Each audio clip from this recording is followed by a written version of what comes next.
হচ্ছে আমরা গরুর হাটে গিয়ে অনেকেই আমরা এই ভুলটা করে থাকি প্রথমেই, যে ভাই গরুটার দাম কত, 1,20,000। তো ভাই আনুমানিক কত কেজি গোস্ত হবে?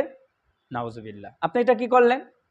আপনি কি গোস্ত কিনতেছেন, যে 1,20,000 টাকা দিয়ে গোস্ত কিনতেছেন, এবং আপনি এখানে একটা পরিমাপ করতেছেন যে আমার এই গোস্তর দাম তাহলে কত পড়ে?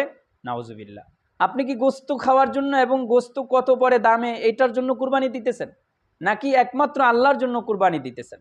আমরা এই ভুলটা অনেকেই করি, এবং এটা বললেও আবার অনেকে বলা বলি করে যে আমরা টাকা দিয়ে গরু কিনবো, আমরা কি জিজ্ঞেস করবো না কত কেজি গোস্ত হবে?